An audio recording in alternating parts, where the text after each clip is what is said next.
अच्छा, सबसे पहले तो मुझे ये बताओ सुहेल के एक घिसा पिटा से सवाल है, लेकिन ये कि लोग जानना चाहते हैं कैसे आना हुआ। मतलब ये तो हमें पता है कि मॉडलिंग से आगाज हुआ आपके करियर का।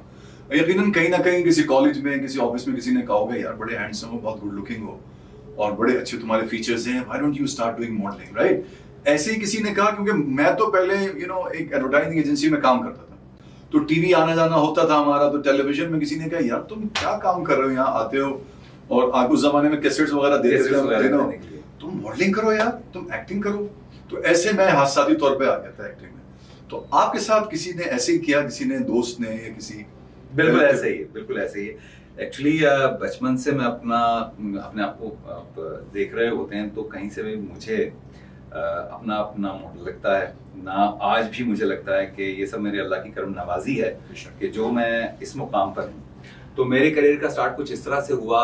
मेरी आउटलेट हुआ करती थी लाहौर में, अंपायर सेंटर में। तो एक दिन ख्वाब रियाज प्रोडक्ट पर जो हैं वो आए मेरे पास। मेरे लंबे लंबे बाल, बड़ी बड़ी दाढ़ी, अजीब सा मेरा हुलिया होता था।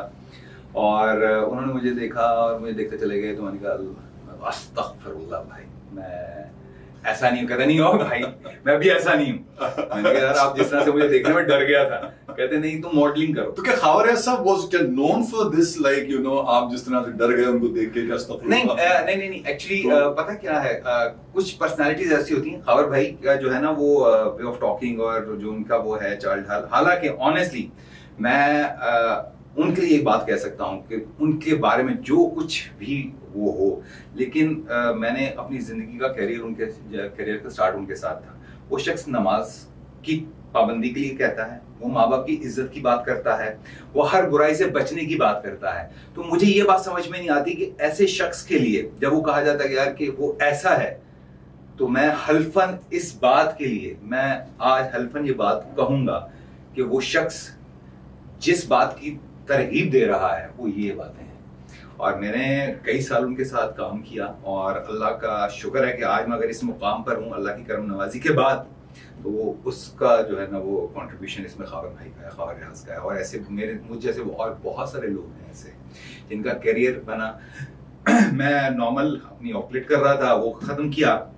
मैं फिर किसकी आउटलेट थी वैसे? मेरी अपनी आउटलेट थी। मतलब उसके नाम से प्रोडक्ट्स क्या थे? मैं बुटीक थी मेरी। मैं शर्ट्स, ट्राउजर्स और इस तरह की जो है चीजें वो बनाता था।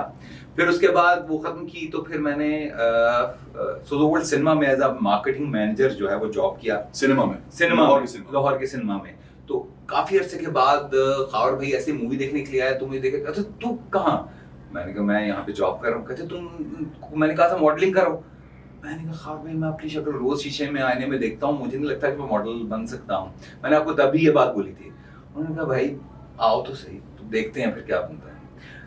अली भाई मुझे ऑनेस्टली आज तक यकीन नहीं आता कि उन्होंने वो स्टिल शूट किया। और मेरा फर्स्ट जो शूट था वो विसाज एक मैगजीन आया करता था उस दौर में, उसका मैन कवर मेरा था। एक और मैगजीन आया करता था वुमेन्स ऑन, तो उस पे मेरा और जियाली का जो है वो कवर था। तो मुझे ऐसा लगा कि शायद ये मेरे अल्लाह की करम नवाजी है, वरना और ऐसी कोई खास बात नहीं है कि जब अल्लाह आपके लिए रास्ते खोल रहा होता है। मैं तब जॉब कर रहा था 7,000 रुपए जो है उस पे। और मुझे फर्स्ट कमर्शियल जब ऑफर हुआ तो वो तब था 50,000 रुपीज का। तो मेरे लिए शॉकिंग था कि बायर कराची आना है और फिर यहाँ पर पीसी यहाँ हवारी में स्टे था मेरा।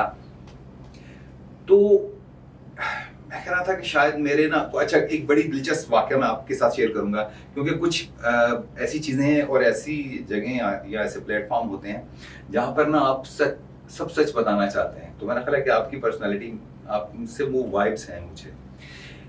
एक दौर था जब ना वो पर्चियों वाला सीन चलता था और मेरे ऊपर बड़ा क्रूशियल टाइम था। मुझे समझ में नहीं आ रहा था यार कि क्या होगा और किस तरह से होगा। तो मैंने वो पर्ची खरीदी और मैंने सारी रात मैंने ना पर्चियां, कैसी पर्चियां? वो पर्चियां जैसे प्राइस बॉन्ड लगते थे। अच्छा। हाँ, तो मैंने जाए नमाज डाली और मैंने कहा या अल्लाह सुबह ये प्राइस बॉन्ड मेरा लगना चाहिए, मुझ पर बड़े क्राइसिस हैं, फलाना है धमकाना है। सारी रात मैंने जो है ना वो मसले पर गुजार दी। सुबह मैं उठा और मैंने जाते के साथ अखबार खरीदा और वो नंबर मैच किया। वो नंबर मैच नहीं हुआ। और मैंने कहा अल्लाह तेरी क्या मसलहत है। मैं उस वक्त जितनी भी प्रॉब्लम्स में था, जितने भी क्राइसिस में था, वो वक्त गुजर गया। लेकिन जब ये सिलसिला शुरू हुआ तो फिर कहीं मुझे दिमाग में ये बात आई कि ये पर्ची तो ये नंबर तो अब लगा है। तो आज इस बात को 20 साल हो गए हैं। मुझे ऑनेस्टली आज भी इस काम का कोई शौक नहीं है।